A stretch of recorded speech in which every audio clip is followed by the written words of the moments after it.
Blog Talk Radio.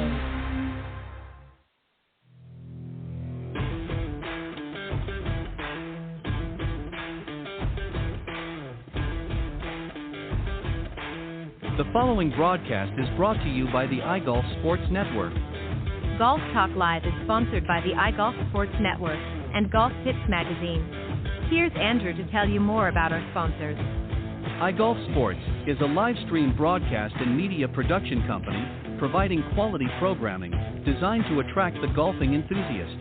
And Golf Tips, the game's most in-depth instruction magazine, including reviews on the latest equipment, tips from top teaching professionals, all designed to help you improve from tee to green. Welcome to Golf Talk Live with your host, Ted Odorico. Join Ted each week as he speaks with some of the best in golf. This week's special guest will join us a bit later. But first up is another great discussion on Coach's Corner. So let's introduce tonight's Coach's Corner panel. All right, good evening, everybody, and once again, welcome to Golf Talk Live. I'm your host, Ted Odorico, and we've got a great show for you as always here this Thursday evening, July 28th. It's hard to believe, but we're getting ready to close out another month and pretty much midsummer, I guess you would say now. Everybody's well entrenched into their golf season and hopefully enjoying some rounds and watching a lot of the events on the television, of course. A lot of good stuff, both with the men's and the women's tours. A lot of things going on. But happy to have you guys joining me here Thursday night. Just remember, we are live every Thursday evening from 6 to 8 p.m. Central here on the blogtalkradio.com network. Best way to find us, obviously, for those of you that are here, you know where to go. But go to blogtalkradio.com/Golf Talk Live is our main web page, and we're live, as I said, Thursday, 6 to 8 p.m. Central. For some reason, if you can't join us, that's okay. Just visit that link, scroll down to the on-demand section, and all of the previously aired shows will be there in their entirety, including tonight's will be there a little bit later on after the show. But also, you can go anywhere, actually, really any podcast, whether it be iTunes, Stitcher, Spotify, anywhere that virtually you find podcasts, you will find Golf Talk Live there. All right, we've got a great show tonight. A little bit of change to Coach's Corner. One of the chaps, as you will, unfortunately had to back out last minute. Something came up, a personal matter that he had to address, and we totally understand. So I'm going to be joined by my good buddy, John Hughes, and I'll introduce him in just a moment. And then a little bit later on, I'm going to be also joined by a special guest, Paul Guzman, the VP of Marketing and Distribution for BATCADDY, is going to be joining me a little bit later on in the broadcast. So I'm excited to have him on, the first time on the show. And we're going to talk about some of their great products and what's new and upcoming for the season and what has been happening this year with them. A lot of growth, of course, but we'll talk about that a little bit later on with Paul. But let me bring up my good friend, John, and we'll get into tonight's discussion. He and I will hold the fort down, as I say. As I mentioned, John Hughes is going to be joining me this evening on Coach's Corner. He's a PGA Master Professional and the Honorary President of the North Florida PGA Section. He was also the recipient of the 2013 PGA of America's Horton Smith Award. He's a senior editor and a Golf Tips 25 top 25 instructor. Plus part of the Golf Tips advisory staff, and he's become a good friend over the last decade or so since we've been doing the show and other things. So please welcome my very special guest tonight on Coach's Corner, John Hughes. John, how you doing? I'm doing well, Ted. Can't complain. Thanks, as always, for the opportunity to share and grow the game through the podcast. Always a pleasure. Well, I appreciate it. And as I mentioned, Clint Wright, who normally would have been joining usually at the end of the month, unfortunately had to back out. So you and I are going to sort of hold things down. So we're going to talk about two different areas. We're going to talk about from the player's perspective, and then we're going to be talking from the teacher/instructor/coach perspective as well. So I thought what we would do is we'll talk about the coach's perspective, if you will, and then we'll transfer over and do as much of the other as we can, given our time. So I want to ask you, I guess, right off the bat, is what does a teacher, coach, instructor, however you, those in the profession want to be referred to as, need to do to prepare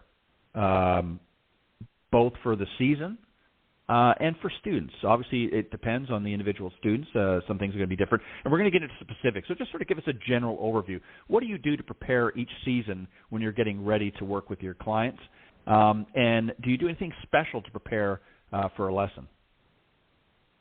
That's a great question, very timely, too, because I'm actually at the tail end of my yearly review and planning for my operational year. I actually look at my academy operation in two different calendars. There's a financial and marketing calendar, which basically follows our normal calendar, but then there's an operational calendar that I look at as being July 1st through June 30th. So most of the month of June, most of the month of July, I'm actually reviewing everything me, my other coaches, my team has done, what we've done well, what we haven't done well, what new programs we can fill in, locations, ideas, and such, which should we sunset.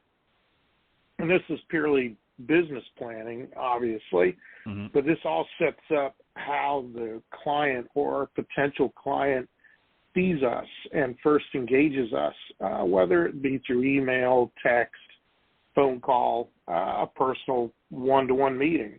That in itself is, from a 50,000-foot level, very, very detailed is the way I'd say it. All my team members participate, and by September 1, we pretty much have everything in place with an October 1 deadline of everything's in place. If we're going to change technology, everybody's up to speed by October 1. If we're going to institute something new from a website standpoint of view, or how we communicate to clientele, any agreements with coaches, that kind of thing, it's all set in stone by October 1 for a lot of different reasons. And that what that allows is a team to understand how to go about preparing when we are at our busiest time of year, which typically will start out in Florida late September, early October, taper off a little between Thanksgiving and the holidays, and then really jumps into gear January through May. Slight little low May through June, and then it's cyclical all over again. From the preparation for clients, there's a lot that goes in it. There's a lot that I've always demanded of myself, just simply because everything I've always done to this point has been 1-to-1 or 2-to-1. So it's always about finding out more of my clientele than just their golf game. What do they do for a living? Where do they live? What might their other life priorities be? What else are they going to do while visiting me? Or if they live local, what else do they do? What are the other things that they're interested in? Because all of this helps me understand how to put together tent delivery, is the way I would say it. Not everybody's built the same way, and not everybody's going to be ready to move on at the same moment. Even if I were to plan out, say, 5 hours for you, it's going to be different for everybody else I coach. So having all this information allows us to bend and flex. It allows us to understand what technologies to use with certain people, if we have to use any at all, or if we have to use them all. Everybody's a little bit different that way. And then over the past 4 or 5 years, I've picked up a lot of competitive players. So a lot of the preparation for the competitive players can actually be 1-to-1 with everybody, planning schedules, planning tournament calendars, planning when we need to sit down and create a player's resume if they're going to college, how to go about putting together practice plans, which may include other experts on my team, such as fitness or sports psychology. So I would say I'm sort of a medium-sized, small to medium-sized academy. But I think if you boil it down to the larger academies, they're at scale doing the same thing I'm doing as the fledgling smaller ones as I've been in the past. It's all about planning. It's all about preparation. And we try to have our clientele understand the preparation we put into it, so they understand how important it is for them to be not only prepared for their coaching sessions, but if they're competitive, how to go about preparing to play. Right, exactly. And there's a lot. And I think a lot of people don't really appreciate, they just think you show up on the lesson tee and away you go. but there's a lot of thought process. You mentioned earlier on about how you sort of assess, in a sense, and I'm sort of watering it down, of course, but what's worked, this past season, what's been productive, what's not been as successful. So you sort of swap some things out. You might say, okay, well, this particular program didn't seem to yield as good a results maybe as we hoped for, so we're going to implement something new. Do you try to, and that's why I'm going this direction, I'm going to follow up with a question here, and that is, when it comes time for a new season, as you're going preparation right now, do you try to implement something new each season, just to make it, freshen up, make it a little bit different from year to year, or does it really depend on the assessment at the end of the year, whether or not we stick with the status quo, or we're going to add something new in here, see if we can kind of juice it up a little bit? What are your thoughts? It's a little bit of both, Ted. I would say if there's a glaring need, if I look back at quests we've had over the past year and we're not fulfilling a certain type of request with a certain type of program, that's certainly on the table for discussion and possible implementation. It's not necessarily we got to do something new every year. I will say the theme is to evolve. How do we get better at what we do? But not necessarily to do something new. I'm a big believer as a coach, I'm a big believer as a business owner that if it's not broken, let's not try to fix it. But having an understanding of how to evolve it is much different than fixing it. I think I probably sunset more ideas than I create new ideas just for the sake of throwing it out there and doing it. It took me quite a while to jump on board with Operation 36 as my only group instruction program. It probably took me, I was an early understander, I would say, of that program. It's a wonderful program, but it did not necessarily meet the immediate needs of my academy. And 4 or 5 years later, I see myself actually doing that for the past couple of years.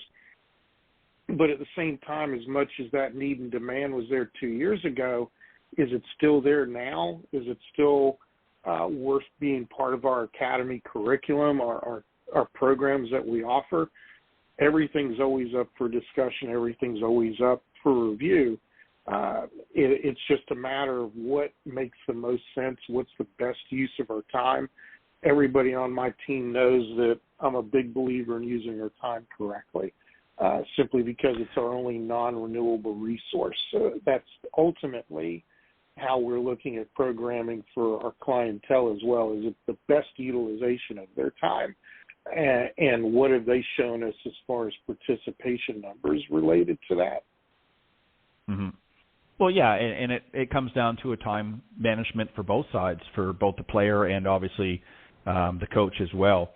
It's interesting because, I think when you look at, and I see this sometimes when I'm, kind of surfing around and looking what some others are doing, just to kind of see what's happening. And we're both on social media and, we see things all the time. And there are some that I see are constantly changing. And I wonder sometimes if maybe it may not always be such a good thing. And that's kind of why I asked you that question, because I know you've been doing this for a long time, over 30 years, of course. But it's one of these things that sometimes if you're trying to do too much or trying to change too much, then maybe you're not necessarily analyzing what's going on to the best of your ability. And that's not meant to be a criticism, but I think it's important, again, as you do this sort of year-end assessment or partway through your season, what have you, sort of looking at things. Because, you're going to get students here and there that say, hey, I'd love for you to do that, but it may only be one person that's really interested. And that could be something you could maybe customize depending on what it is for that particular student. But it may not necessarily be something that you want to broad stroke it over the entire academy if there's not really a lot of interest there, because, again, it comes down to time. So I'm just kind of interested about that. So I want to get into Right. So I want to get into some specific things, preparing or what you're looking for. As an example, as an instructor, against coach, what are you looking for during the lessons when you're stepping up? And you can use either or, a new student or an existing student.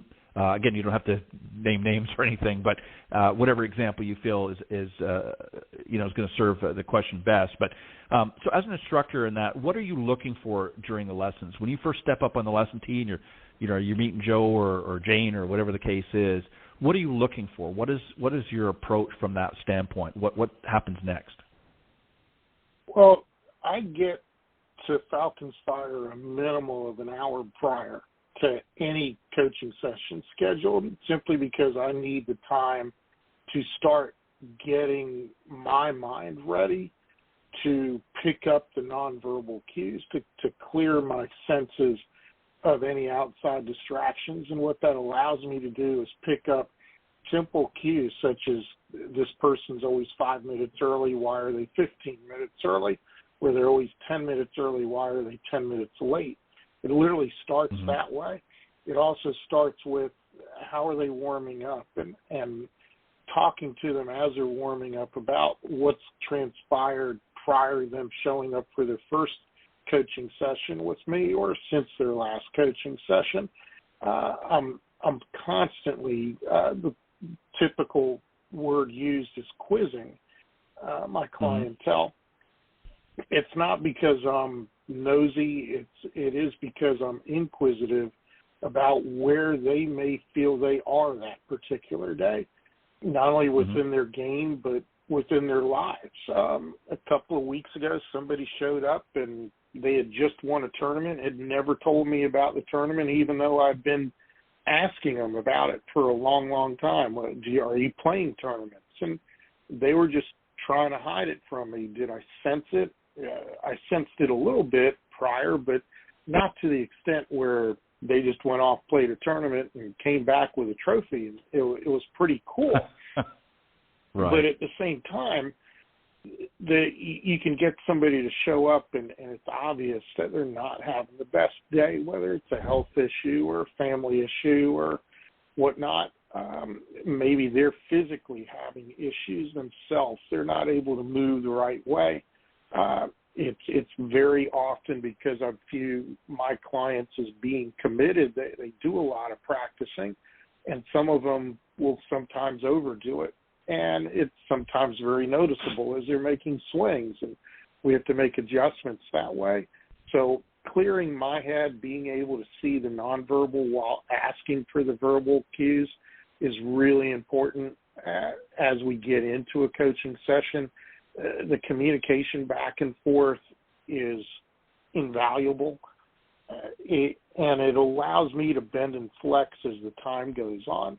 It allows me to understand if they're at a fatigue point or if they're ready to move on to something else, or if they've literally changed their mind mid-coaching session and said, hey, let's go do this on the golf course. I think I've got this. It's literally just being ready for the unexpected and having some type of not necessarily plan B or plan C so much as having a game plan with each client leading into the coaching session. That's a lot of preparation the night before, reviewing videos, reviewing flight scope numbers if necessary, looking at SportsBox AI, 3D stuff if necessary. It's all there. It doesn't take a lot from my end, but it's a necessary thing to be prepared for when each individual shows up to see me. Yeah, I think that's very important, and I agree 100% with that approach. You have to be inquisitive, I think, in this. But this business is very similar, really, to in a sense you are a salesman. You're selling yourself, obviously, all the time. But you have to gather information from your students. It's they're a client, and in some cases it might be a new student, so it's more of like a prospect, if you will. you want to gather that information. You want to find out, and there's a lot of variables. You're right. It's not just what happens on the golf course, but what happens off the golf course affects their mood and their willingness to open themselves up to learning new things. Sometimes, you can sense just through that conversation if they're sort of walled or closed themselves off a little bit, and that can make it very difficult from our standpoint to really get in there and help them with some of the difficulties they may be struggling with in their game, because they're coming in with a preconceived notion that, well, I've been struggling with this for 10 years or what have you, and it's not likely he's going to do anything different. So right away they're coming in with a negative. And it brings me to this question here. I know we've talked about this, and certainly you have over the years here on the Coach's Corner panel. But, there's two really things that you deal with. You deal with, obviously, issues that where they might be struggling in their game, whether it be short game, what have you, certain specific things. So those obviously have to be addressed at some point. But there's also an importance about reinforcing positives in their game as well. We can't just all hit them with, well, you're doing this wrong and you're doing that wrong. So when you're coming in, do you go in with a game plan, especially obviously with students you've worked with, you kind of have a little understanding of what's going on. Do you come in with a set game plan on what you tackle first in the lesson? And if so, what? Do you tackle the issues right away, or do you start off with some sort of reinforcement dialogue and reinforcing the positives in their game, and then address some of the issues that they may be struggling with? It's a little bit of both. Actually, I'll give you an example. There's a young man finished up a tournament today out in Colorado who came to me. He's been coming to me now for a month or so, and he's always down on himself. And the week prior, 2 weeks ago, he was texting and emailing, and his self-talk wasn't where I felt it should be based on what his current skill set is. And he came, I want to work on this, I want to work on that. And we sat down and I said, this is what we're going to work on. We're going to work on relabeling not only how you view yourself in your golf game, we're going to relabel and change your vernacular, change your vocabulary so you can be your own best friend out on the golf course. And we're going to put you under pressure situations here. We're not going to work on your swing. We've done what we need to do, and you need more time to get these motion improvements to ingrain themselves. It just doesn't turn on and off like a light switch. And he was bewildered. He was absolutely beside himself. But John, I got to get this done. Well, no, you don't. This is what you need.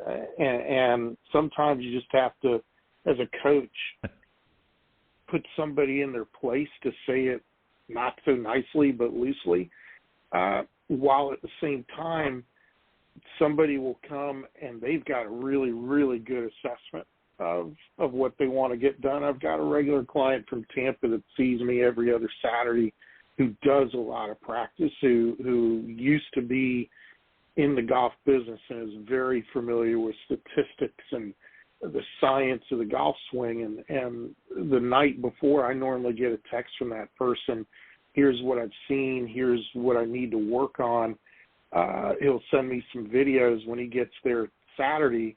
Not much has changed. And as soon as I see, we go to the course immediately. And as soon as we're on the course and I see what's going on, 99% of the time I'm looking him in the eye going, wow, you've got yourself down. Let's go back and work on these things that you were talking about.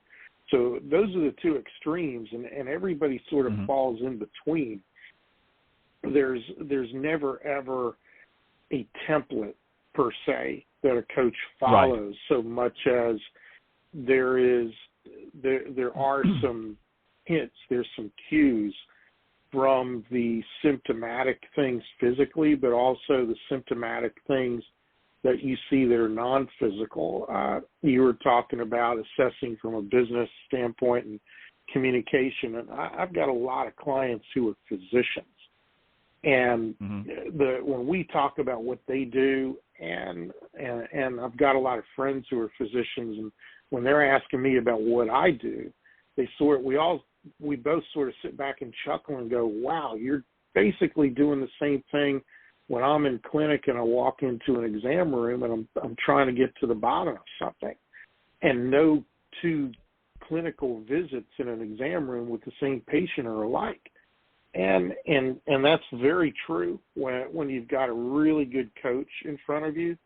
You're not going to see them provide you the same thing they gave the last person or talk about the same thing they talked about the last person, even though you might have the exact same symptoms.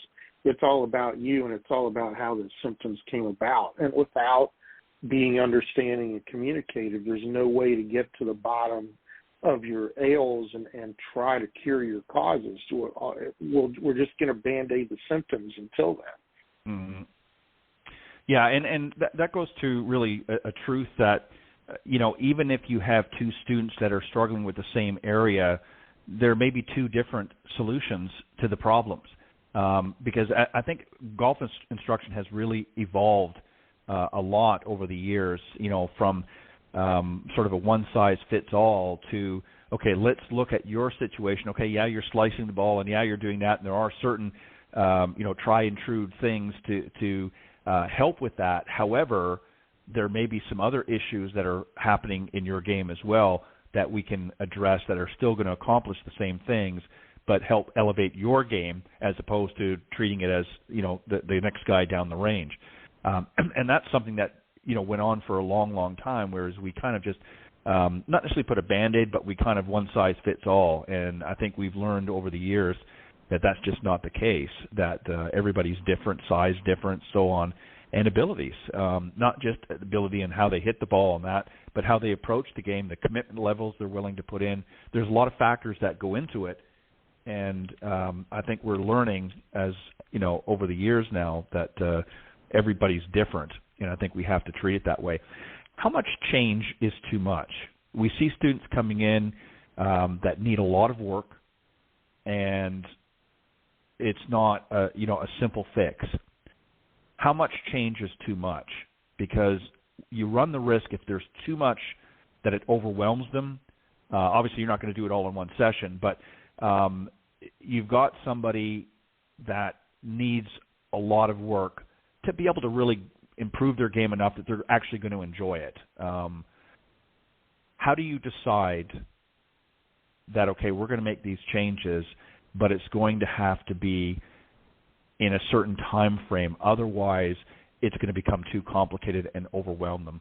How do you, is that something that you decide on your own, obviously through conversations with them, or do you try to encourage them to go a different route rather than just trying to, let's go in here and let's mix it up and do that? What's the conversation that you have? Well, the first conversation we have is to eliminate the word change. I've got an apprentice helping me out now, and he observed me coaching a couple of people 2-3 weeks ago, and his very first question post was, I noticed you were changing some terms they were using. Do you do that all the time immediately, or you do it by the person? And my philosophy is, let's immediately tackle how they talk about change. Let's not talk about it as change. We as humans hate change. We fight change. We're creatures of habit, and we fear change. So let's really talk about it for what it is. It's motion improvement, and there's certain ways your body learns new motions and movements that you are looking to sustain. So from a, hey, some are more difficult than others, sure. But if we're doing a good job as a coach, we're also assessing where the low-hanging fruit is. And that's typically where you can take a client and have them understand the importance of looking at the simpler things and start having them rearrange how they look at their priorities, the low-hanging fruit being the first things there, and let's label things more correctly. When you label it more correctly, not only do you provide a better and more detailed definition of what you're doing, it's easier for the brain to remember what you're doing. And your brain doesn't take it as change. It takes it as a process as part of a movement or a motion improvement. And I think that's really where I try to start, where I have my coaches try to start, because at that point, if we're doing that, it's much easier to measure how much is too much. And sometimes that all in itself is too much, but it's a necessary evil. Right. So if I understand you correctly, so then as an example, and I just want to get your thoughts here, rather than you saying to the student, you know what, we need to, I notice you've got some issues here, I want to change your backswing, it might be better to phrase it, and I'm just paraphrasing, and you may use different vernacular, but I see that we can improve or not change, what was the word? I've just slipped my mind now, but improve your backswing motion and make it better, something along that. I mean, that's just a simplified version, but is that essentially what you're talking about? Is rather than saying, hey, we're going to change your backswing, we're going to improve your backswing motion, or I feel we can improve your backswing motion to get you up to the top a little better or faster or whatever. So something along that lines is what you're talking about, rather than so relabeling or rebranding the vernacular in such a way that it comes across as a lot less threatening to them. Is that the idea? Absolutely, and to dig into the weeds even deeper, you were talking about a backswing. Oh, maybe that is a complicated issue for them due to a fitness situation, a mobility situation, yet during an on-course evaluation, they three-putted everything. It's now very easy from a mathematical standpoint of view, and that should never, ever overtax the brain from a learning standpoint of view that, hey, I've got 4 3-putts here. If I eliminate the 3-putts, that's 4 strokes I can shave off my score, and I'm borderline 92, 93 trying to break 90. It's a really easy convincing to a client to go, okay, as much as you think and as much as I use this term a lot, as much as you have fallen in lust with all the motion things you think you've got to conquer, which, by the way, are out of priority, let's look at your 3-putts. Let's give you some things to think about 3-putt, some on-hand, practical improvement drills that take very little time, but take some effort that could potentially improve these 3-putts that buys you the time to get the more complicated things done. That buys us the time that if you've got a shoulder mobility problem, which is causing your hands to over-rotate the club behind you as you take it away, then let's work on that. Or let's work on where you should be at impact. Because those bigger movements take more time to make the improvements too. The smaller things, they take almost as much time, but can create more immediate results, which in turn allows you to enjoy the game a little bit quicker. I want to ask this final question on sort of the coaching side of things, if you will, and that is, and then we'll get into some of the player issues. How do you decide whether or not, because obviously you're trying to, through your instruction, you're trying to encourage or reinforce, certain ideas or thoughts. Is there come a point in time when you decide, okay, now's a good time that I want to bring this training aid in or other devices? When do they become necessary for the lesson, do you think? There's a lot of great training aids out there. Let me first say that. I have a philosophy behind training aids that if I'm going to introduce a training aid to somebody, it better solve 3 things. Number 1, be very easy to set up and take down and fit into the bag. Because if it doesn't fit into their golf bag, the likelihood of them using it past the first time is slim to none. The second criteria is not only is it easy to set up, as they set it up, are they understanding multiple uses for it? It's just not going to cure one thing. It's adaptable. It's flexible enough to where 2 or 3 different things can get accomplished.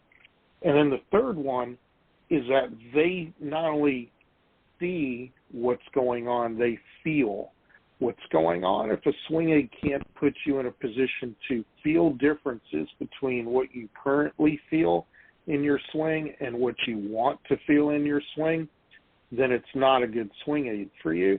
And that's why there's so many out there. As a coach, when I'm trying to introduce it, is I'm going to give everybody the best benefit of the doubt possible to have them feel it on their own, whether it's closing their eyes, closing up all their senses except their field to feel it, having them, putting them in positions, manipulating them into positions. And probably the third thing, it's almost like life-saving, a throw, row, and go kind of thing. And when I'm going with a swing aid, I've got multiple on hand, and I'm trying to decide, okay, what 2 or 3 can accomplish this, because they may not take to the first one. I've got to have a plan B, a plan C when it comes to a swing aid, again, that they can take home if they want, or they can very easily buy and set up themselves, and it's portable enough to where they get a lasting result, which also inspires them to continue the use. And that, sometimes I hit the nail on the head the first try.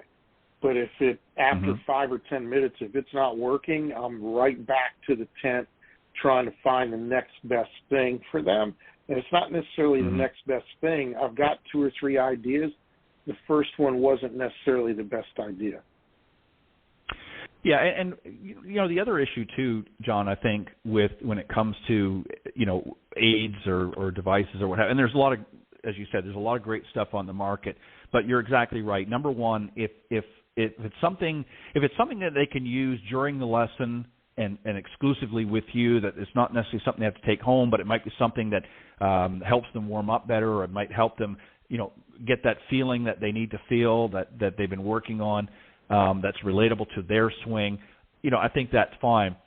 One of the things that I have, through talking with people and asking them about that, because I, go up to ranges and things all the time just on my own, just to, sort of do my own thing, and I will watch and see that really very few people bring any sort of training aids at all. I've seen, the old orange whip that we've, seen a number of people swing that up before they start hitting balls. Obviously, we see a lot of alignment rods, that sort of thing sometimes, but really not as many as you think. I think most people really don't want to carry it, don't want to add it to their golf bag. So for whatever reason, maybe they just don't want people knowing that they're working with a training aid. Maybe they do something at home. I don't know.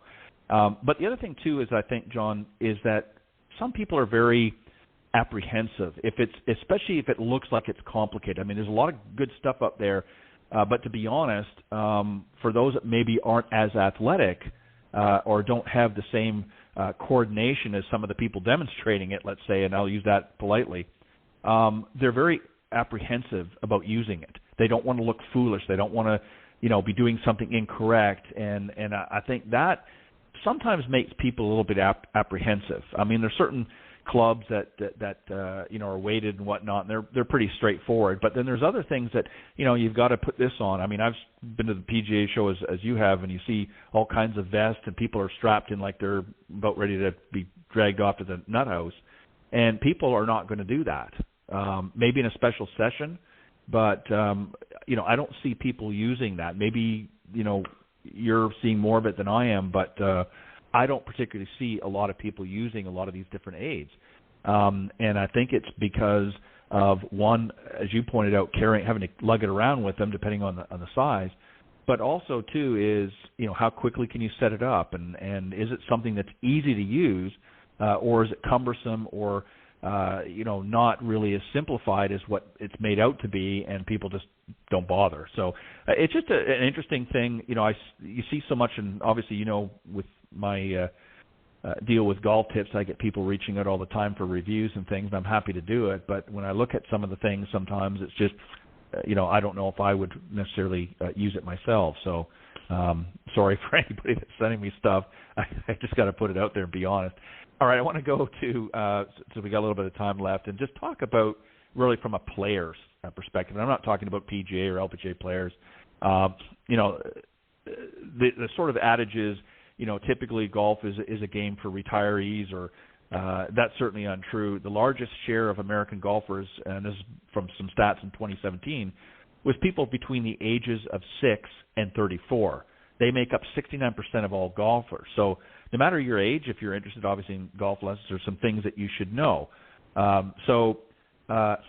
would think, and this would probably one maybe you can expand a little bit, is I think they need to set some golfing goals. What do you think?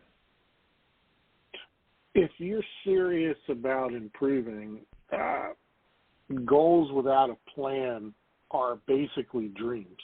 And setting a goal requires a plan.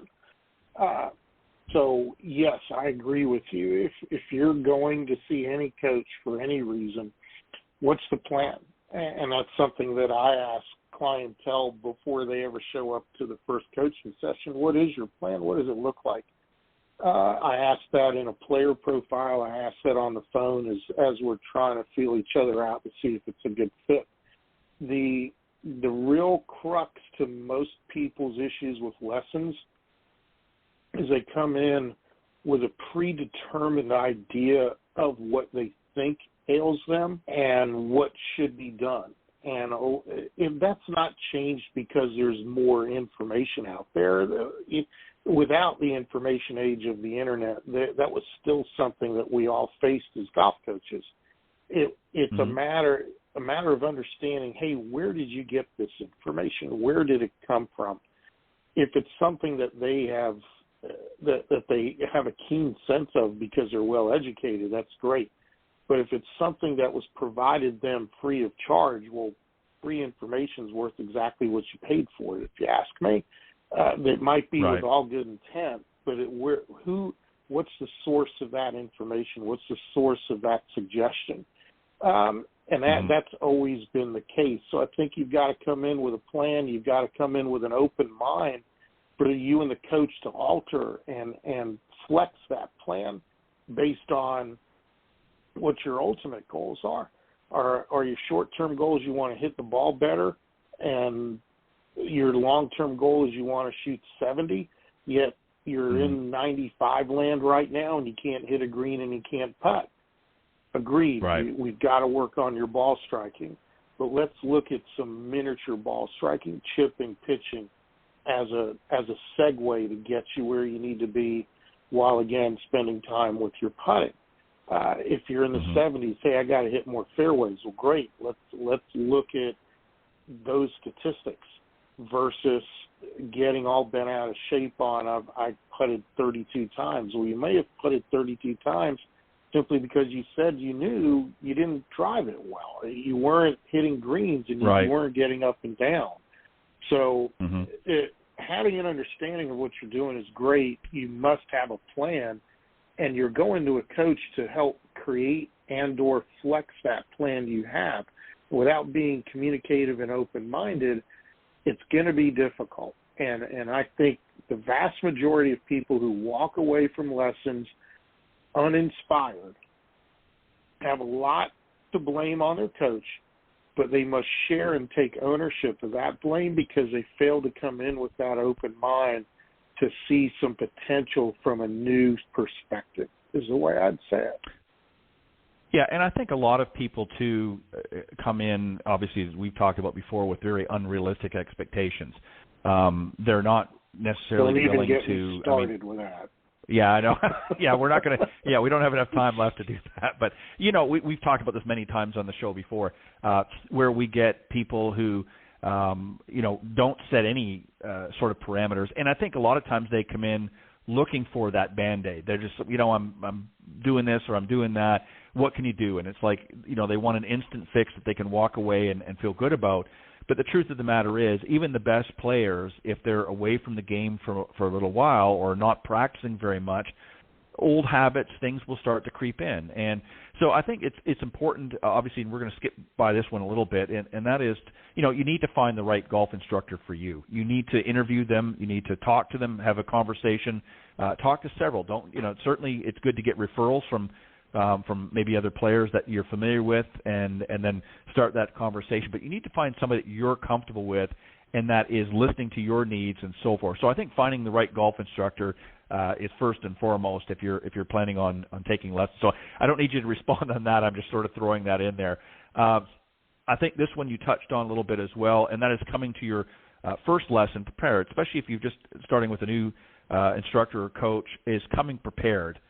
What are some tips, just sort of a short list, if you will, of some things that you want them to do in order to be prepared for that first lesson? For me in particular, complete the player profile. Yes. It's going to take a little bit, but it provides me, my coaches, an opportunity to get a good glimpse of who you are and come up with some ideas based on what we're seeing where we can potentially go in that direction. Prepared, be on time, show up when you're supposed to be there. Tee time at 10 o'clock means you're teeing off at 10 o'clock. Same with a golf lesson. That coach, that instructor probably has somebody waiting for him after you. I know I purposely schedule so I don't, but I'm not the norm. Being there on time, being ready to go when it's your turn to go is pretty darn important these days. Yeah. The other thing I'd say as far as preparedness, if you've got stats, bring them with you. If you've got information scorecards, bring it with you. If you've got videos, supply them beforehand. Any information that you can provide your coach, whether it's your first coaching session with them or your 18th, is invaluable. So it can set a tone, not only to have the lesson accomplish what you're trying to accomplish, it could potentially feed some other ideas, some other things you weren't counting on that the coach is able to provide you, which augments what you were trying to get accomplished. At the end of the day, realize that any coach's job is to get you results. But you've got to help along that way. I'm big with that with my coaches, with my team. I'm big with myself that way. I will infuriate myself and not stop until I get a result for somebody that they're desiring. But is it the correct result? And that's where the communication, the preparedness on the client's end really helps me out to understand what result are they truly after. Yeah, and I think just a couple of other points I just want to quickly add, and then I'm going to move on to the next one, is I think you want to have a set of questions. You want to come, in addition to bringing yourself and being ready to go, I think you want to have some questions in mind that maybe you particularly want to have addressed during that session.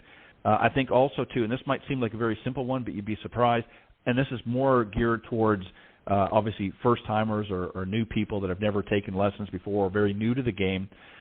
Make sure that you're there with your clubs, and if you don't own a set of clubs yet, and you're just sort of trying to dip your feet in the sand, if you will, let them know in advance, because obviously they can provide some equipment, but you need to let them know. And I think the other one too is now again, there's a lot of different ways with technology you can do things differently, but bring a journal, a golf journal, not only information that you can bring to the table to let the coach know, but also keep track of what you've learned. So maybe at the end of the lesson, take a few moments and jot down some of the things that you've got and this is something that you can go over with your instructor or coach as well, and talk about some of the things that you addressed during that session, so that way when you step away and he or she's not there, you've got a short form, or maybe expanded depending on how you put it together, of things that you've talked about, things that you've learned, the responses you got, things that you need to work on, that sort of thing. Keep track of that. It's important, because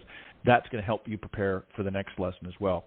And then during the lesson, John, I think that's a whole different kettle of fish. I mean, some people try to come in and impress the instructor with what they know, and or they don't necessarily answer questions truthfully, because they don't want to look bad. Instead of saying, well, I'm actually a 25 handicap, they'll try to embellish and say, well, I'm kind of a 15 to sometimes a 20, but they'll sort of embellish their abilities. What's most important to you during the lesson? I think you hit on a really key topic there. I'll embellish it and finish it off by saying, if you're in front of a coach worth worth whatever they're worth to you. You're only fooling yourself by not providing the truth to that person, because a really good coach is not only going to see it. In my case, I'm going to call you out on it. It's very often I'll do that. I'll look at somebody and say, on your player profile, you said you're a 10. Are you sure about that? I'll give them an opportunity to sort of go backwards a little and provide me what's going on. And if they don't, I'm very honest. Be prepared for that. As a student, if you've got a good coach who's willing to call you out on it, they're calling you out for your own good. So it's not an embarrassment. You came there to get improved, to improve yourself. So let's start with where you are versus where you're not. The other thing in the middle of a coaching session, lesson, whatever you want to call it, is it's okay to back away and start again. You're not there to prove anything to anybody, including yourself. And what I see a lot of clients do is they will rake a ball over and rake it over, just trying to prove that they can do something. There's probably a reason why you're not able to do it.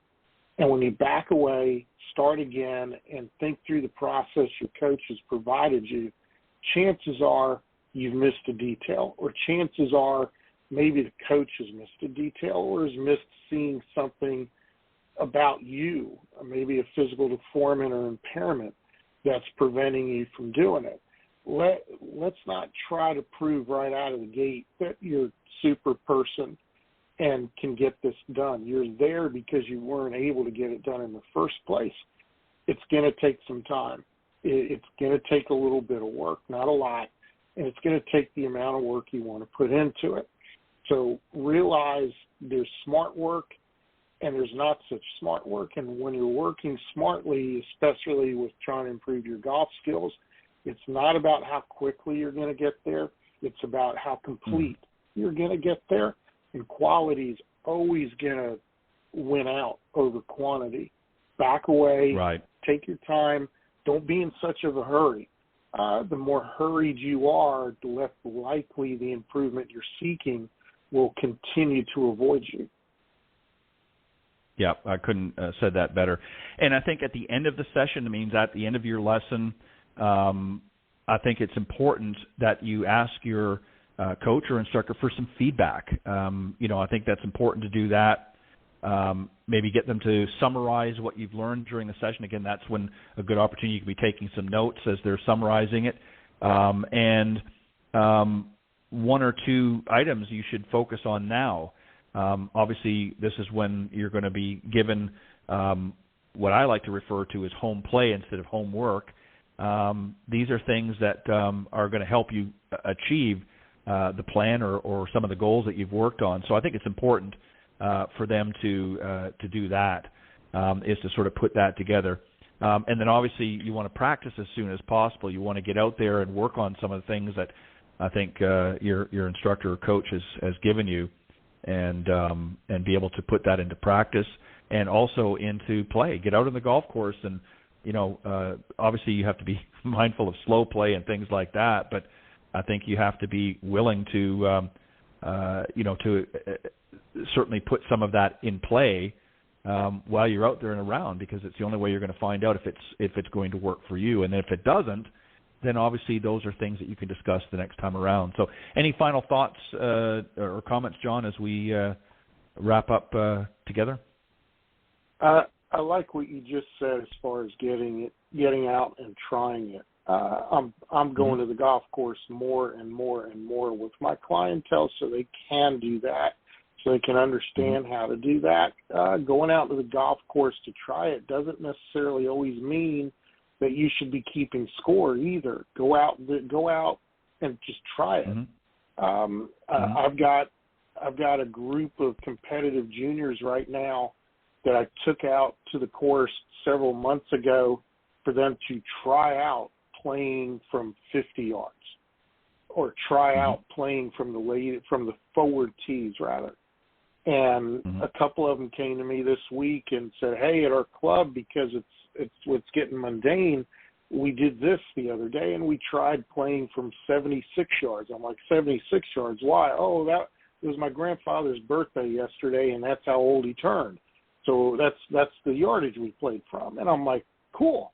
Creative you can get on the course when you're trying to figure out whether it works or not, the better. And the score isn't necessarily the issue. It's, again, a result. Are you achieving the result that you're looking for? Or do you need to hone it a little bit more? It's okay to hone it a little bit more. And if you're not achieving the results, like you said, write it down, document it somehow, video, whatever, and be prepared at your next coaching session to bring it up to your coach and say, look, here's what I experienced. Help me get to that next level I'm looking for. It was a lot of fun, but here are the issues I ran into. Help me get through these issues because I think there's more fun on the other side. Yeah, I think it's important whenever you're working on new movements or things like that, you definitely want to try them out and really give them a good opportunity, because any time that you modify something in your swing, there may be, and even the pros will tell you that sometimes it takes a sort of a retraining, if you will, of your body to it's something. It's almost like something foreign. You're feeling something different than what you normally would, and it takes some getting used to. I remember when I was a youngster, I didn't really have a very good grip at first, and my father would adjust things for me, and it felt very awkward. Very uncomfortable at first because I was not used to it, and I would, kind of creep back to that old version. He would say, "No, you've got to, you got to give it some time and try it." And before you knew it, it didn't take very long, but I was gripping the club properly, and it became, secondhand. So I didn't really have to think about it any longer. So you have to give things a fair shot. I think the most important thing for both sides, and this is probably the number one thing, is you have to listen. And I'm talking about the coach, and I'm talking about the player. You have to be willing to listen to one another. The good Lord gave us 2 ears and 1 mouth for a reason. So hopefully we'd listen twice as much as we speak. And I think that you have to be not afraid. Obviously, the coach is there, is going to do it, but the coach needs to obviously ask questions and quiz their students, but the students also have to be willing to ask questions. And I think one of the things, I'll just wrap this up real quick, and then we're going to close off, and that is, I think it's important not only for the students to be honest with the instructors or coach that they're working with, let them know where you're really at. As you said, they're going to find out really quickly. But I think it's equally important that during any session, if you do not understand something, don't be afraid to say, I'm not clear on that, or can you explain it again because I didn't quite get it the first time around. Don't be afraid to do that, because there's nothing worse than pretending like you know what they're talking about, and then at the end of the the session your eyes are glazed over because it just it's just gone right over your head. So it takes time to make change. I almost said changes, to make motion differences in your swing and things like that. I got to get that out of my vocabulary as well. But you know what I'm talking about. I think we're on agreement that is it has to be a two-way communication between the coach and the student, and don't come in with expectations of you're just going to get this Band-Aid fix and go home and you're going to be playing on the PGA or the LPGA Tour tomorrow. It's just not going to happen. You're going to have to put your work in if you want to become a better player. And if you're just out to have fun, and that's okay too. We're here to help either way, but you've got to be willing to do your part and not be afraid to engage with your instructor, even the first time around. So, John, I think it was a good discussion tonight. I think it was, as they say, kind of a meaty discussion. There was a lot of good nuggets in there I hope that people take away. Obviously, we have a lot of other coaches, some of our fellow coaches that listen, and I know that they're well-equipped as well. But sometimes you pick up, as we've had here on the panel discussions, picking up different ideas from one another, and I think it's good to exchange that. And hopefully the students that are out there listening as well, some of the average players, I hope they were able to pull a little bit away from this and know that they've got to do their part too. It's not just a one-way street. So, John, on that note, I'm going to give you an opportunity to wrap yourself up and let the folks know if they want to reach out to John Hughes, the best way they can do it. Well, again, thanks as always for the opportunity. It's been a really nice, slow journey with you, and I'm looking forward to a lot more opportunities in the future. For those of you who had any questions about, you basically heard John Hughes and John Hughes Golf's philosophy behind coaching, and if that's something that's interesting to you and you want to schedule a coaching session with me or any of my staff, you can reach me at john@johnhughesgolf.com. Early on in the process, I made sure it was very simple.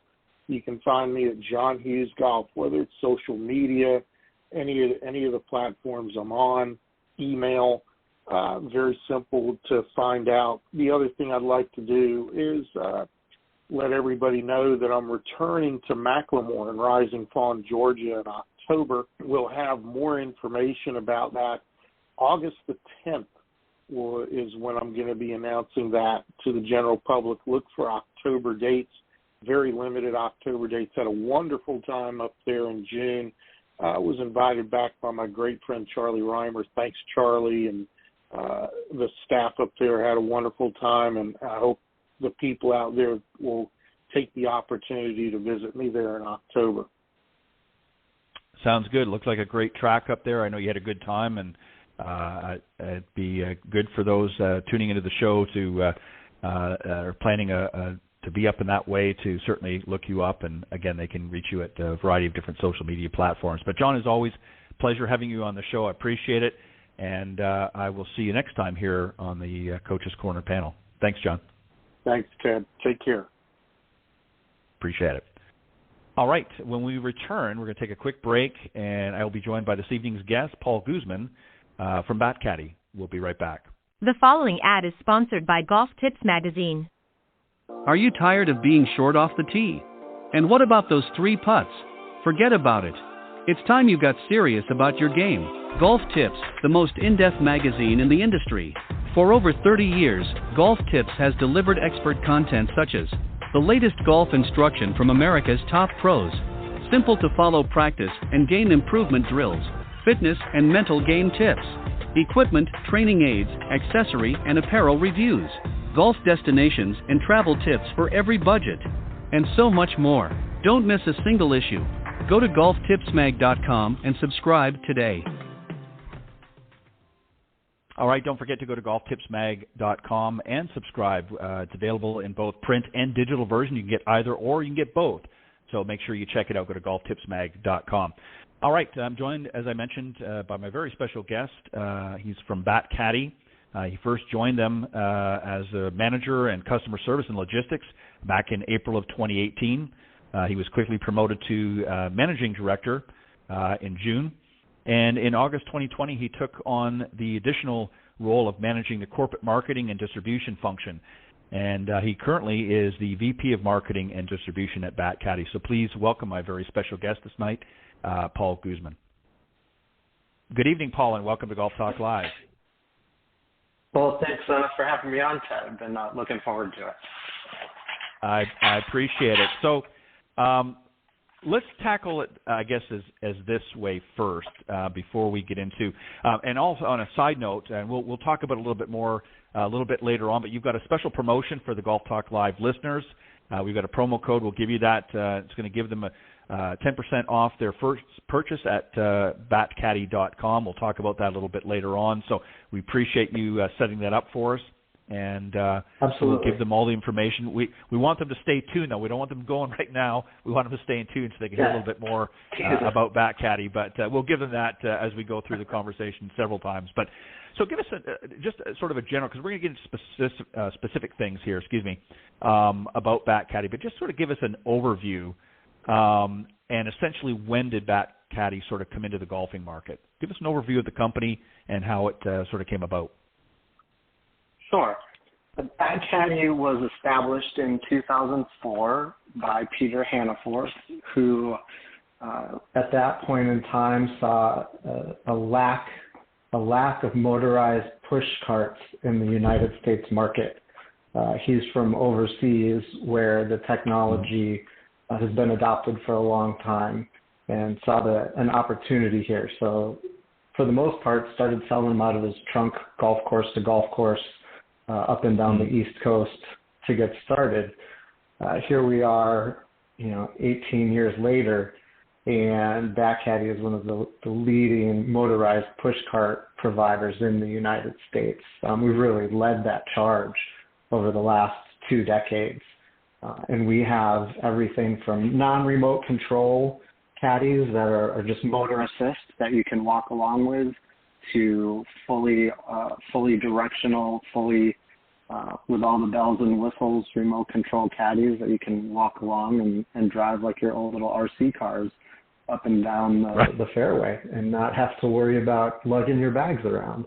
Our goal has really been to allow golfers to walk more comfortably, play a better brand of golf, and walk longer than they could if they had to lug clubs around.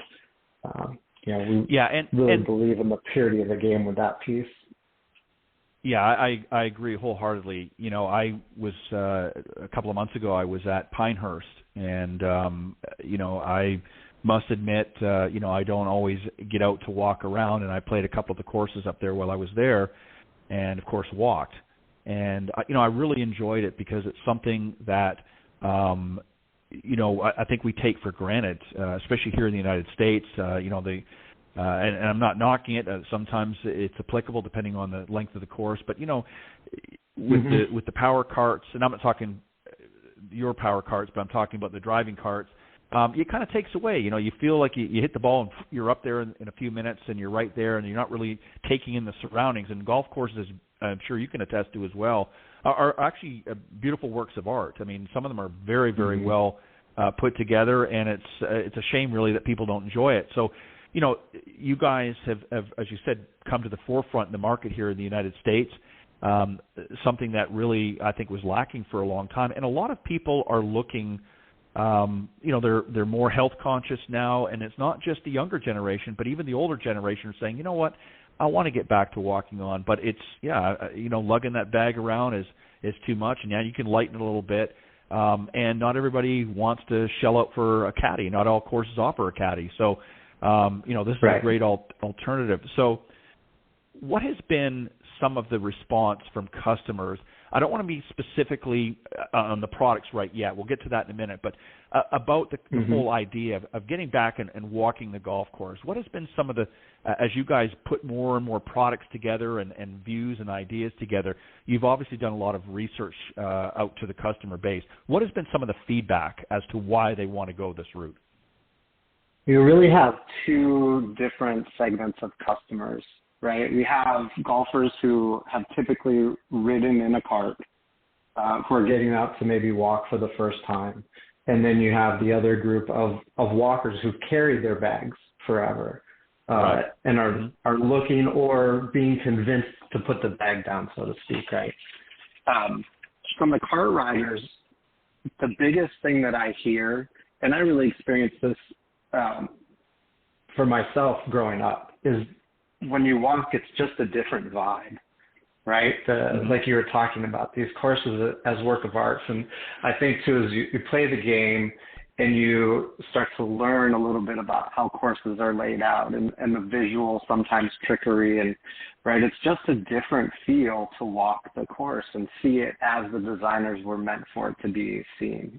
Walking down the middle of the fairway, which I can do now because every now and then I hit it there, right? I don't always get quite that walk, but and the timing is different. It really takes people a little while to get used to that different rhythm, really, on the course when they're walking versus coming out of a cart. But the overwhelming response is how much more they enjoy the game, how much more they feel connected to it. For walkers who traditionally carry, which is probably for us a more challenging segment to convince. A lot of that group are the purists, and so a motorized golf caddy kind of is out of that norm. But it's the closest thing you can get to having a caddy on your bag and not having to lug it around. And the response we get from them is the difference they feel physically from not having to carry a bag for 18 holes. Especially the more challenging hilly courses. it's a good walk. And if you've got a bag slung around your shoulders, you're going to have some shoulder tension. You're going to have some muscle fatigue that you wouldn't otherwise have if you didn't have to carry that bag around. Yeah, and you're exactly right. And I find too, I'm going to just use my experience when I went to Pinehurst. One of the things that I found is it put me in a whole different cadence when I was walking around. One of the problems with the carts, and again, I'm not knocking them. I mean, it's there's something for everybody out there. The thing that I always found is especially for somebody. I'm certainly not like Freddie Couples, where I'm just sort of laid back and easygoing. I've got a little quicker pace than he does. But I found that sometimes riding a golf cart throws me out of my natural rhythm. I feel like I'm rushed all the time. A lot of people feel that way, and they're rushed, and a lot of times you are being rushed because the marshal's coming up behind you. But sure. I just find that you're not really enjoying the scenery and whatnot, but it gives you more time to prepare and think as you're getting ready for your next shot to be able to do that. So for me, it was very, very pleasurable experience because unfortunately, I'm here in Florida, and a lot of the golf courses pretty much mandatory. Now some of them are changing, but a lot of them were mandatory for a long time. So you didn't have a choice. Sure. And I'll be honest, I didn't like it. I would prefer to walk. But it is what it is. So I want to walk through a little bit through the lineup because you do offer, you have obviously the non-motorized as well, but let's go through some of the range of what you offer. So from sort of a basic model, if you will, give us an idea of what somebody that just wants to, again, maybe not jump right into the full bells and whistles, but maybe a more basic option. What are some of the options they have? And then sort of step us up to the more advanced models that are available. Sure. We start with our entry-level model as an X3 Sport. And what we're looking at for those people who are kind of just getting ready to make the switch, they're not ready for all the bells and whistles, is it's really something that's simple to operate and makes sense. So the X3 Sport has a motor. It's self-propelled.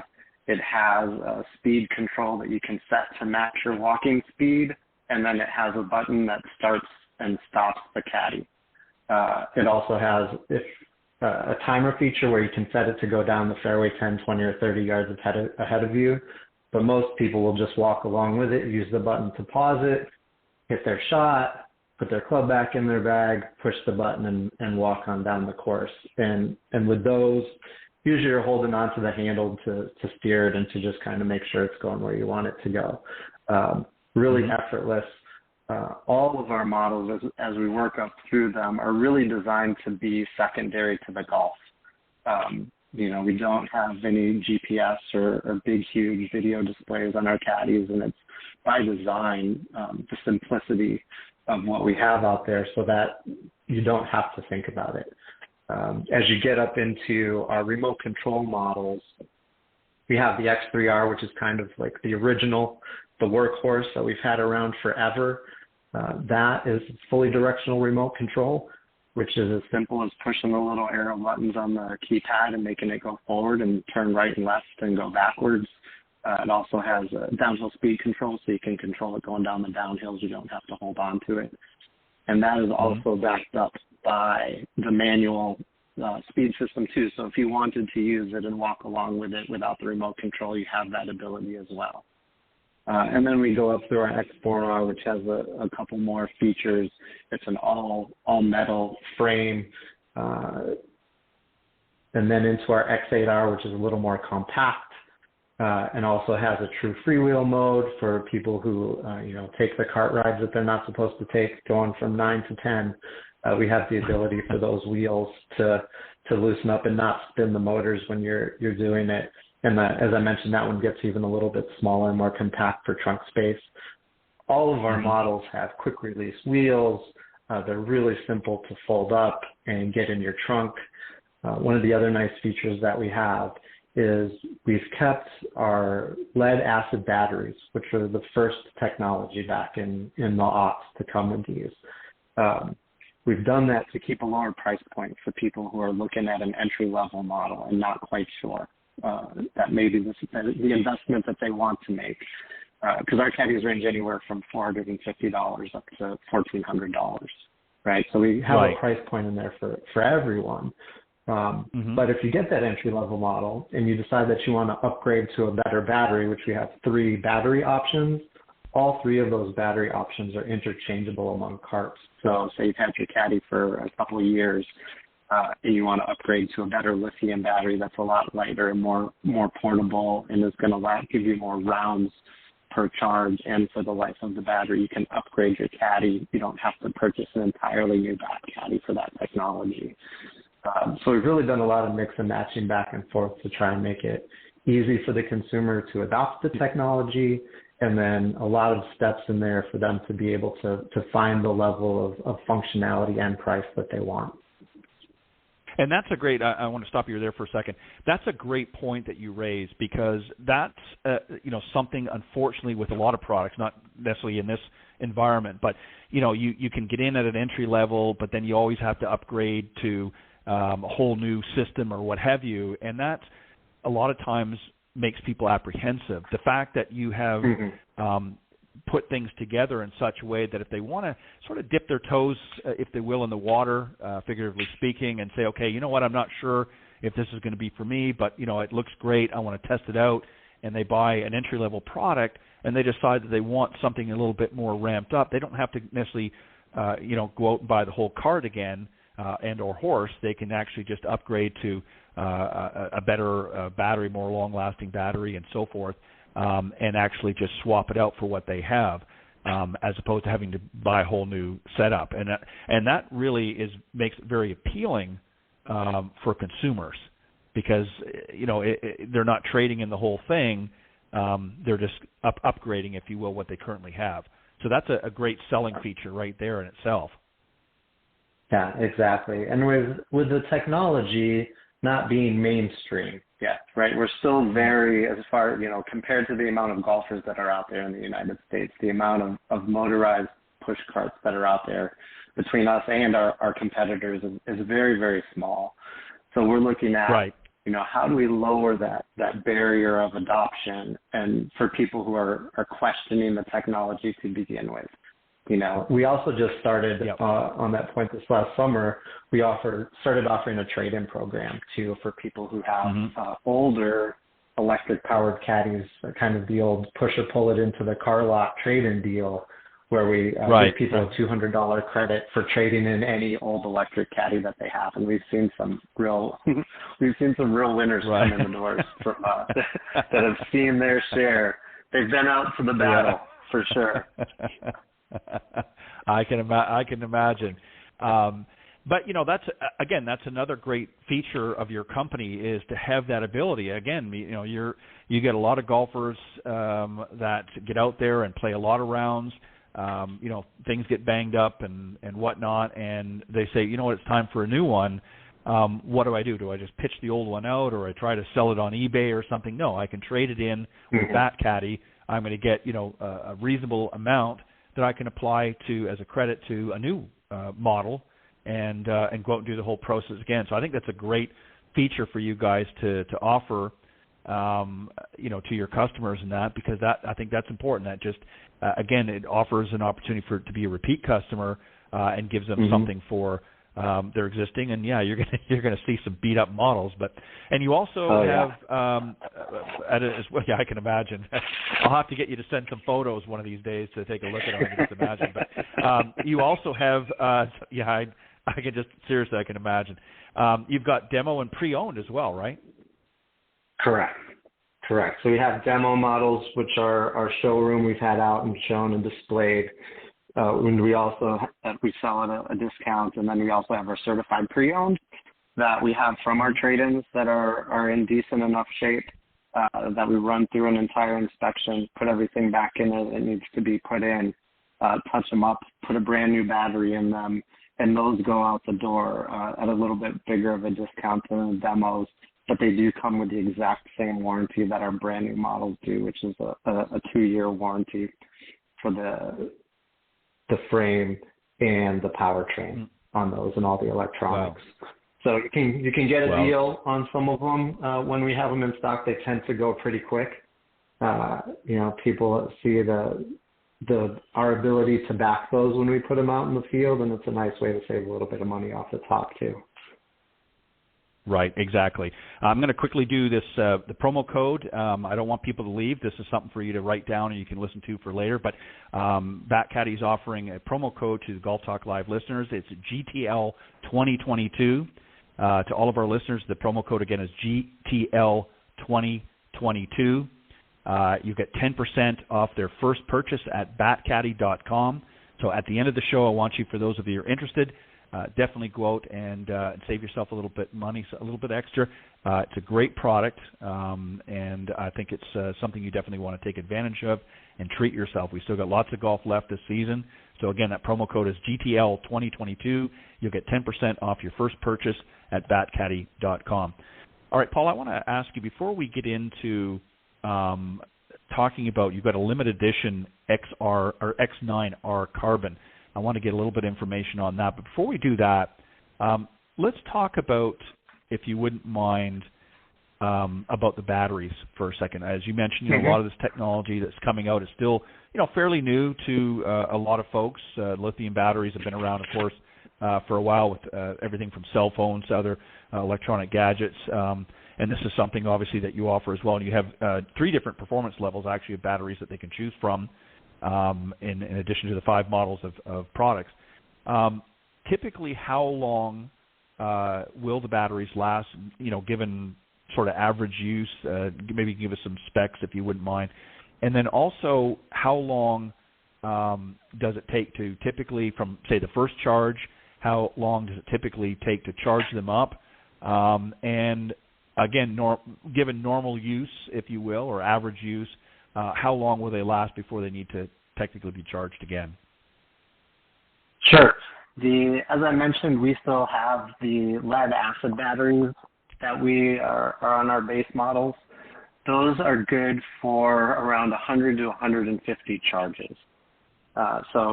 When we get into how long are you going to be able to play golf for seasons, years-wise, it really just depends on how often you play. And that's the question we'll usually ask people when they're asking about the batteries, is how many rounds do you play in a week? And how can we match you with the right battery that you're not going to be coming back in 8 months with a battery that's not charging anymore? So the SLA seasonal golfers, guys who are out there, once a week, an SLA will take 6 to 10 hours to charge, depending on how much you've actually used it. We do recommend charging all of our batteries after every round.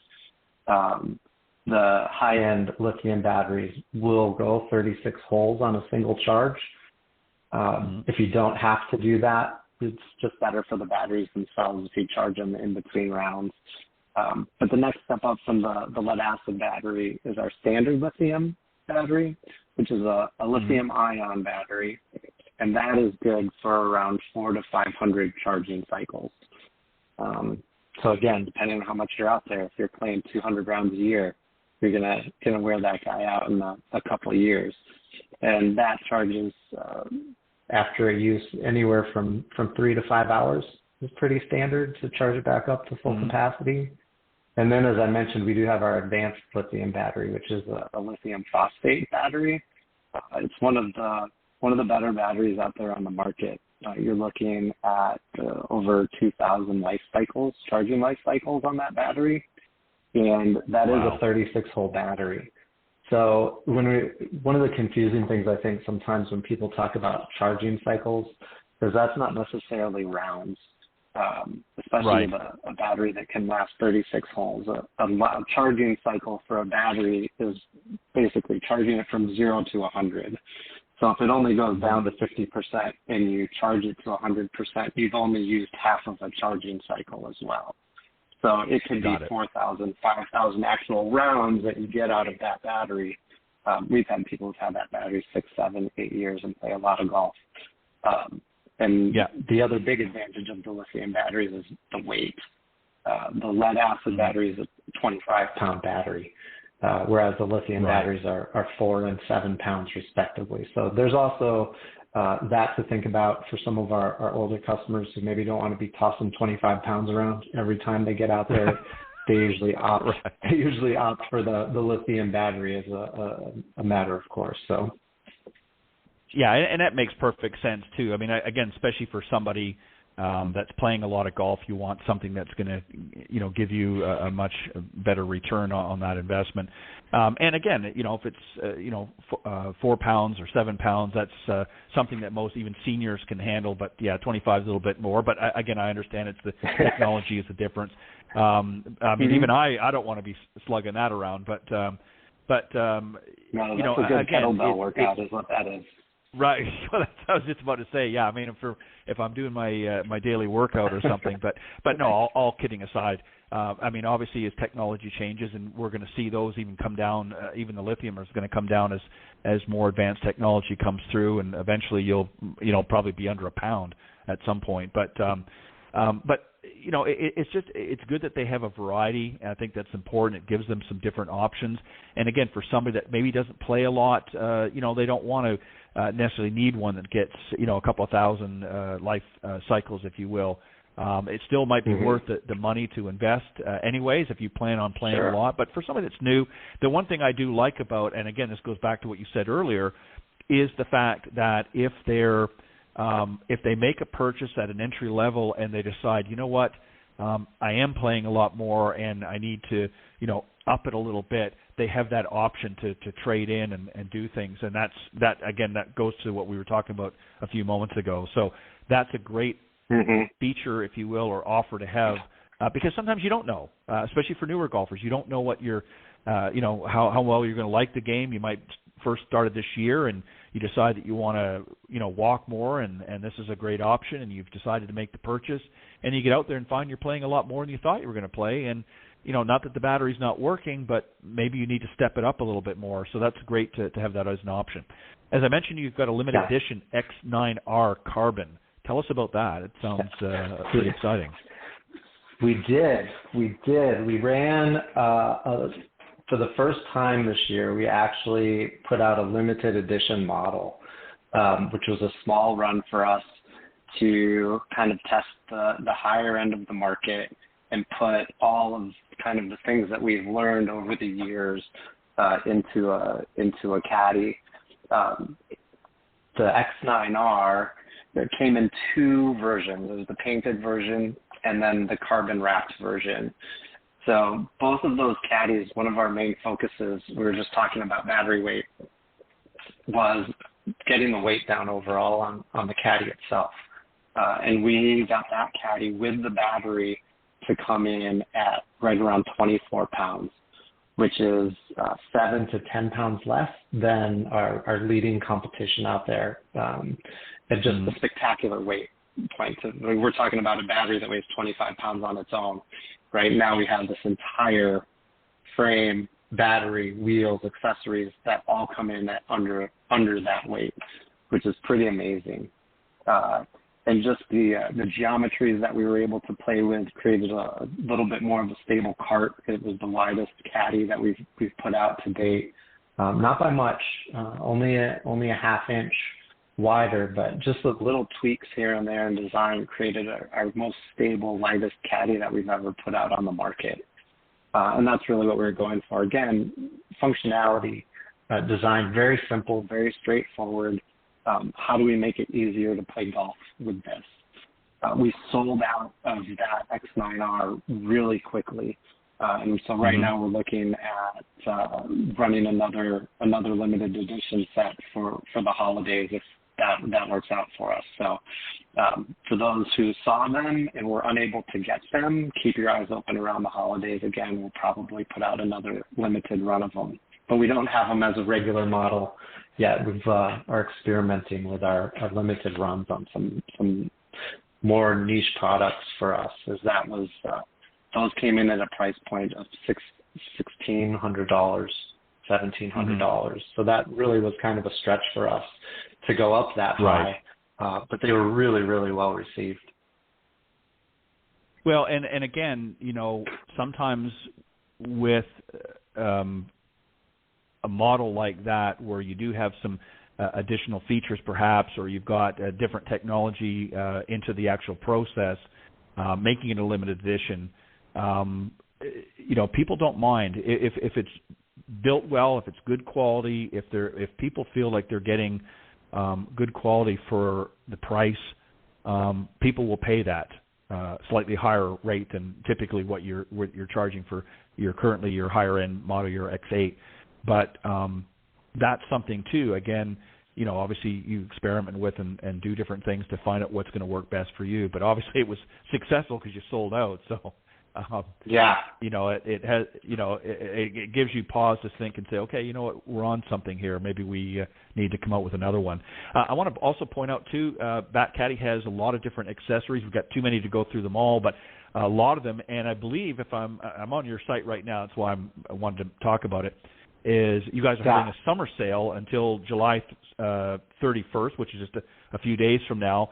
But you can save 50% on all of the accessories, and there's a lot of them here. So for those of you that maybe already have a BATCADDY and you're looking to add a few of the accessories, now's the time to jump on the website, BATCADDY.com, and check out some of the sale prices here as well. But what are some of the more popular accessories that you guys have that seem to be really good sellers?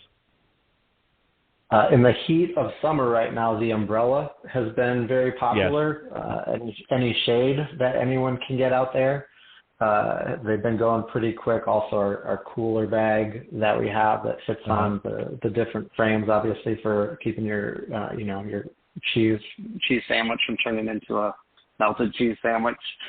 The water bottles that we have, and we just got our bags, which are going really well. We have an ultralight, under 4-pound bag that's also waterproof, that fits on the cart really nice. That's been popular.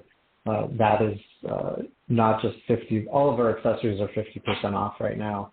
But with the purchase of any new caddy, customers have the choice to choose between either a free bag to go with their caddy, or pretty much an all-inclusive accessory package that has our seat, the cooler bag, the umbrella, GPS holder, water bottle.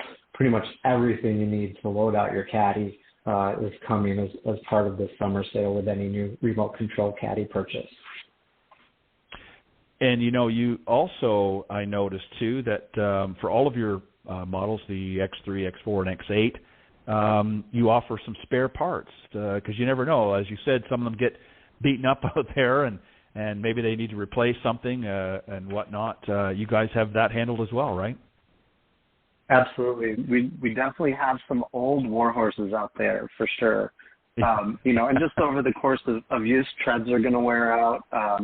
But also, we have, since we've had carts out there since 2004, we have customers who they want that original cart to run as long as they can. They're tinkerers, they're gadget guys. And so one of the things that our philosophies from the very beginning was kind of right to repair, so to speak. And so along with that simplicity of design, the components that we use also and the entire structure of the caddy are very simple, very plug and play. Everything from the wheels to the internal electronics can be switched out by customers at their home. We do have videos to help people through those processes, and some of them are, you got to have a couple tools. But we've really invested in the idea that if you want to repair your caddy and keep it running, you should be able to do that. And so we've made it really simple for customers that way.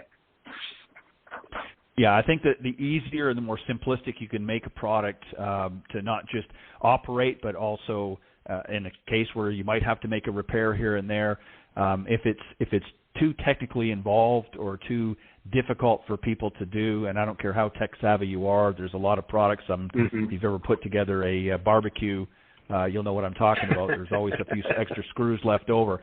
But all kidding aside, but you know exactly what I'm talking about. So it's nice that you have obviously those options available for people if that need to swap out a part or something because it's treads worn out or what have you. Or a bar happens to get bent or something they can handle, they can swap that out, and it's something easily that they can do themselves. They don't have to take it to a shop somewhere or take it into your location to have it done by a technician or something. It's something they can do themselves. Right. If you wouldn't mind, I want to ask you about some of the clientele.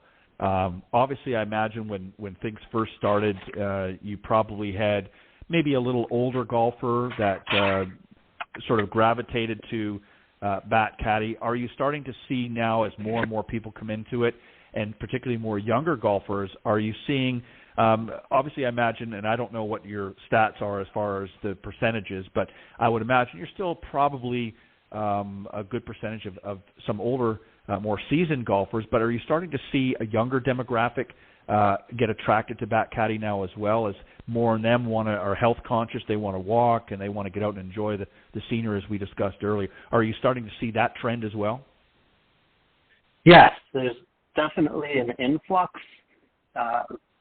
especially since the pandemic started, right? And we became one of the only outdoor activities for people to go out and do. And golf saw huge growth over 2020 and 2021. A lot of those younger golfers who came in for us I talked earlier about the purists out there who want to carry their bag and that's what they're going to do. A lot of the younger folks who are newer to the game don't have that ideology, and so we're more open towards technology as a way to help. Our demographic, our main customer base is definitely still older, and people who, the golfers out there who really appreciate being able to walk a lot for their health, but at the same time also understand the value of not having to carry their bags. I myself am in that middle. I'm not quite seasoned yet, I wouldn't say, but I'm not a young pup anymore either. But I'm a gadget guy, right? I love gadgets, and I remember the first time that I ever saw one of these going down the course between some trees all on its own, assuming that somebody lost their cart going down a hill and was about to lose their bag in the water, but then it just kind of keeps going, and then it steers and turns, and I was really intrigued by that. And so when I was introduced to BATCADDY, kind of everything came full circle for me. And once I started golfing myself with an electric push cart, it was a real game changer for me, because I'd split, I really didn't like carrying my clubs. I would ride sometimes. Every now and then I still ride if we're at a course. We still have courses out here in California where we have to ride. But to be able to walk and to not carry my bag was really awesome, and so for me, that's kind of been my pulpit to get on, especially for the younger generation of that you don't have to carry, and you can get out and you can enjoy the game of golf in a way that is different than if you're in a cart. There's, as you said, there's always the place for that. And that's its own experience, cruising around in a cart and tossing a few back with your buddies and having that day of golf. And then there's also the day of golf where you're just walking down the fairway and it's birds and the squirrels are running across the fairway and the deer are over on the side and, the sun hits it just right. And there's that, those moments of zen on the golf course that I personally don't feel very often when I'm riding in a cart. That just are one of the things that really connect me to the game of golf in general. That, those are the memories I have as a little boy carrying my dad's bag around the course and just having those moments of peace and serenity out there, and those silent moments of gratitude almost of being out there and being able to play the game and being out there with your friends is really just irreplaceable to me. It's something that I really, really enjoy.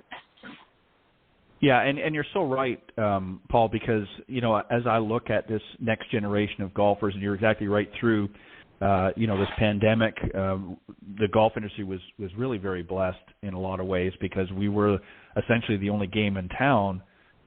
It was battling between us and Netflix. And people got tired of watching the same movies, and it was like, okay, well, now what do we do? And a lot of particularly young folks, we've seen a huge influx from a younger generation coming out.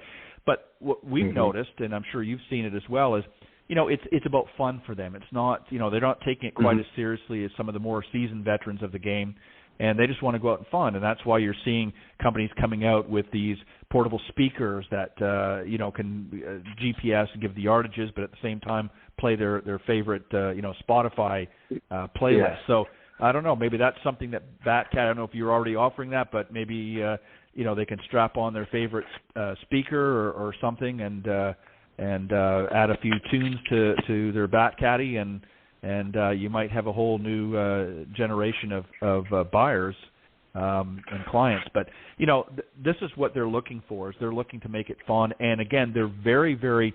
I don't want to say so much health conscious, but it's sort of back to nature. They want to just get out there and enjoy what's the surroundings around them and have fun with their friends and things.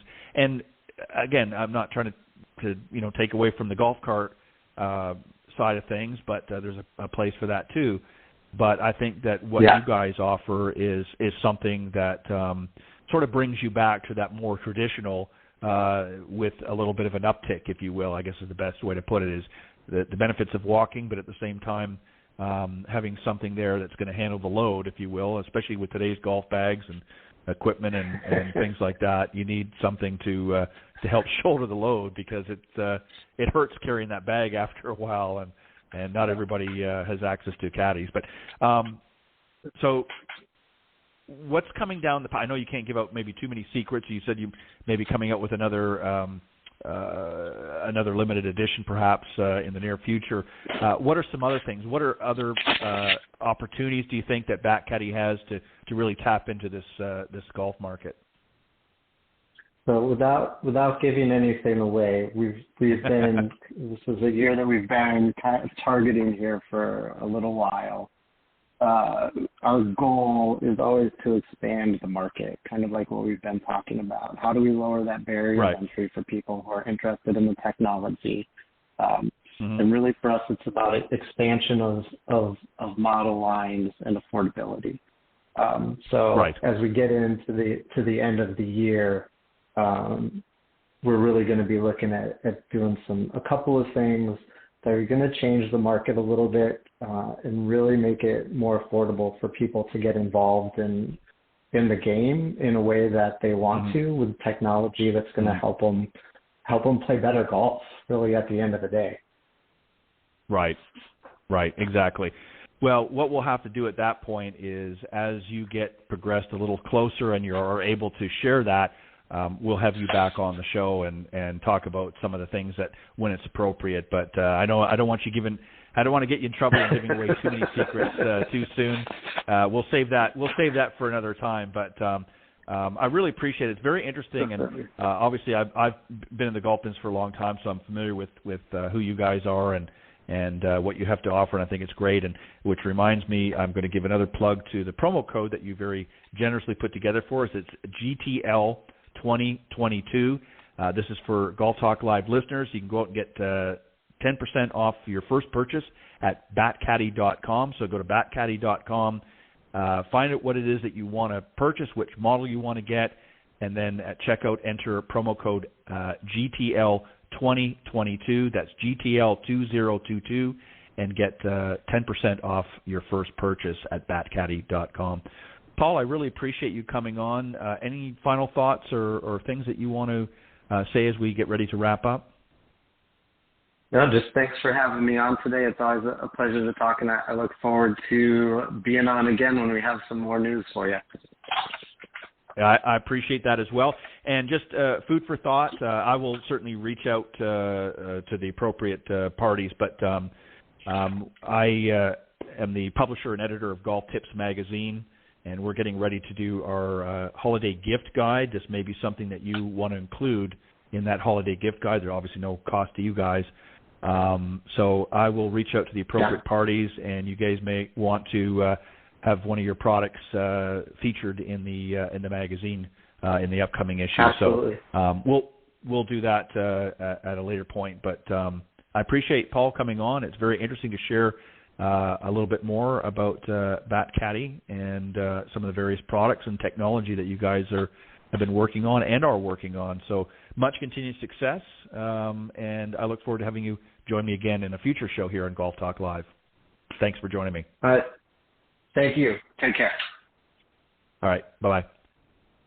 All right. That was Paul Guzman, the VP Marketing and Distribution at BATCADDY. And again, if you're listening to the show and you want to take advantage of special savings, you can earn 10% off your first purchase at BATCADDY.com by entering promo code GTL2022. That's GTL2022 into the checkout when you're ready to finalize your purchase at BATCADDY.com and save 10% off the purchase price. So I want to thank, again, our special guest, Paul Guzman from BATCADDY, and also my good friend, John Hughes, for joining me a little bit earlier on this evening on the Coach's Corner panel. Thanks, as always, John, for doing a great job and helping share some knowledge that you've acquired over the many years with my audience. On that note, I will see you guys next week. Don't forget, if you just tuning in a little bit late and you want to hear more of the program, if you didn't get to hear some of the earlier segment of the program, you can go to blogtalkradio.com/Golf Talk Live and scroll down to the on-demand section. Just wait a little bit after the show ends, which will be here momentarily, and you'll can see the recorded version and listen to it in its entirety there. Don't forget to join me every Tuesday as well on the blogtalkradio.com network for the Women of Golf show. You can find myself and my good friend LPGA professional Cindy Miller every Tuesday morning at blogtalkradio.com/Women of Golf from 9 to 10 a.m. Eastern here on the same network. So make sure you check us out on Tuesday, and then I will circle back on next Thursday as we roll into August for another great Coach's Corner panel and an insightful interview with my special guest of the evening. So hope you'll join us. God bless everybody, and have a great weekend. We'll see you next time. Thanks for joining us. We hope you enjoyed this week's broadcast of Golf Talk Live. We'd like to thank this week's Coach's Corner panel, and a special thank you to tonight's guest. Remember to join Ted every Thursday from 6 to 8 p.m. Central on Golf Talk Live. And be sure to follow Ted on Facebook, Twitter, and Instagram. If you're interested in being a guest on Golf Talk Live, send Ted an email at ted.golftalklive@gmail.com. This has been a production of the iGolf Sports Network.